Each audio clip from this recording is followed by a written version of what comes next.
Imagine a dream vacation, a family, and a friend setting sail on the clear blue waters of the Bahamas. This was the Duperraults' reality in November 1961. The Duperraults, a jovial family from Wisconsin, had a vision of creating unforgettable memories, of laughter echoing across the deck, of sunsets painting the sky with hues of pink and orange. Alongside them, a dear friend and his wife, equally excited to indulge in this adventure. Their vessel, the BlueBelle, a sailing boat that promised to shepherd them through the serene waves of the Bahamas, was their temporary home. The sails billowed with excitement, the sea reflecting the joy in their hearts. It was a dream that they were living, a dream that was about to turn into a nightmare. The stage was set for a memorable journey, but little did they know the horror that awaited them. The BlueBelle, a charming sailing boat, was their chosen vessel for the journey, but as they say, looks can be deceiving. With its pristine white sails and polished wooden deck, the BlueBelle exuded an air of tranquility, a deceptive mask for the horror that was to come. It was a picture of nautical elegance, but beneath this facade, an eerie aura lurked, one that seemed to cling to the very woodwork. Now, let's talk about the captain, Julian Harvey, a man with a mysterious past and a demeanour that was as unsettling as it was intriguing. His eyes, cold and calculating, hid secrets that would soon unravel in the most horrifying of ways. His behaviour was unusual, marked by sudden mood swings and an unnerving intensity. The Duperrault, being the trusting souls they were, couldn't quite decipher the unease that he stirred within them. There was something off about the captain, a certain evil that the family couldn't quite put their finger on. 4 days into the trip, the dream turned into a nightmare. The family and their friends never returned. The Duperraults were on a voyage of a lifetime, but it was not to last. The idyllic adventure was about to take a sinister turn. As the sun set on the 4th day, a series of events began to unfold, painting a chilling picture of what was to come. The evening started off just like any other, with the family and their friends enjoying dinner under the starry skies. But as the night progressed, the ship's radio began to crackle with frantic distress calls. Each call was more urgent than the last, their pleas echoing through the silent night. But no help came. The radio fell silent. The distress calls ceased.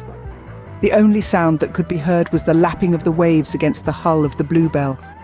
It was as if the ship had vanished into thin air, swallowed by the vast expanse of the ocean. Days turned into weeks, and still there was no sign of the BlueBelle or its passengers. The families back home waited anxiously, their hearts heavy with dread. The dream vacation had morphed into a living nightmare, a mystery of the sea that left everyone baffled. Then, out of the blue, a glimmer of hope. The BlueBelle was spotted drifting aimlessly in the open waters. But as the rescuers boarded the ship, they were met with an eerie silence.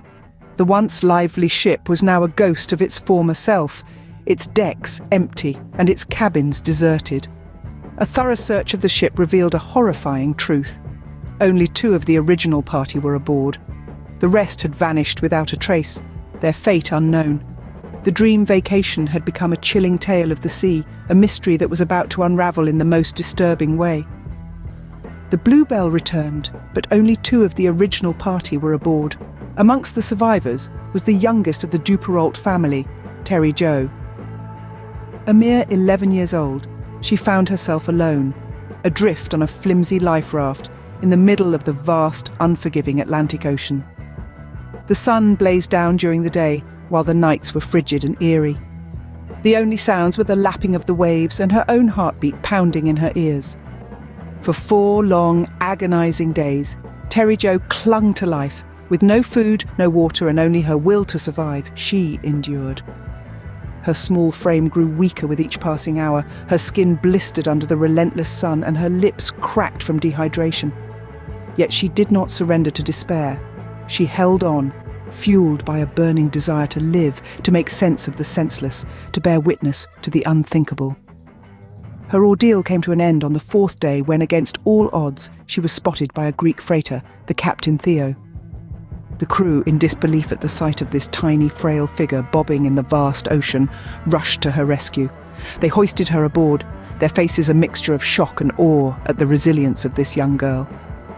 Terry Jo, despite her weakened state, managed to tell her story. She spoke of the horrifying events on the BlueBelle, the chilling laughter of the captain, the screams that still echoed in her ears.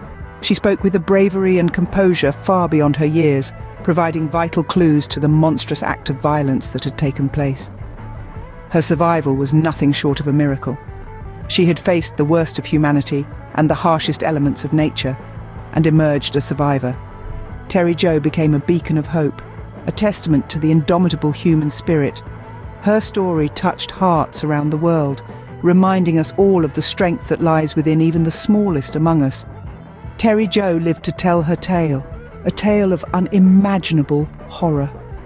A tale that has since become a chilling chapter in the annals of true crime, a stark reminder of the darkness that can lurk beneath the surface of our most cherished dreams. As Terry Jo began to speak, the disturbing truth about what happened on the BlueBelle came to light. Her recollections, haunting as they were, unveiled the grim details of her family's final moments on that ill-fated voyage. Terry Jo, just 11 years old at the time, provided a chilling account. She spoke of the evening where the BlueBelle's deck, once a haven of laughter and familial warmth, was transformed into a scene of horror.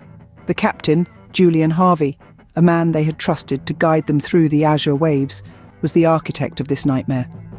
According to Terry Jo, the first sign of trouble came when she stumbled upon her mother and brother, lifeless on the deck. She then witnessed Harvey, drenched in water, moving in a frenzy around the boat. The once reassuring figure of authority had morphed into a figure of menace. When she asked about her family, Harvey, with a chilling calmness, told her to go below deck. As she descended, she noticed the ship was filling up with water. The BlueBelle, their home away from home, was sinking. She realized then that her father and the rest of the family were nowhere to be seen. In her recounting, she stated that Harvey soon came down, handed her a rope attached to a float, and then forced her into the sea. There she was, alone in the vast ocean, watching the BlueBelle, now a silhouette against the moonlit sky, disappear into the depths.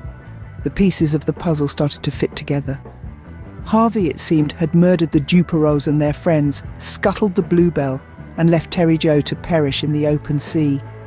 The evidence pointed towards a calculated act of cold-blooded murder, committed by a man who had charmed his way into their lives.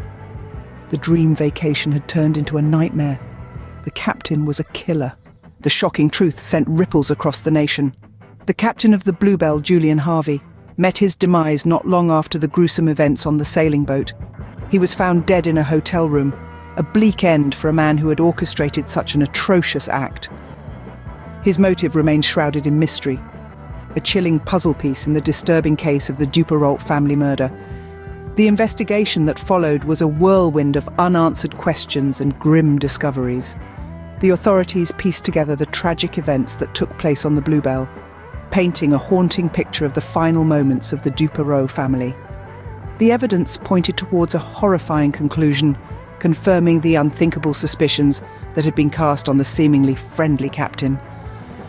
The impact of this tragedy on the surviving family members and friends was immeasurable.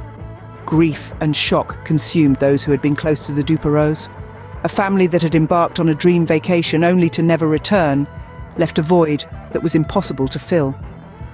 The community rallied around the survivors, providing support and sympathy in their hour of need. The friend of the family who had joined them on the trip and his wife were amongst those who grappled with the harsh reality. Their lives were forever marked by the cruel twist of fate that had taken their dear friends away in such a horrific manner. And then there was Terry Jo, the 11-year-old girl who had survived the unthinkable. She was dubbed as the Sea Orphan, a poignant reminder of the heartbreaking ordeal she had endured. Her resilience and bravery in the face of such adversity were admirable.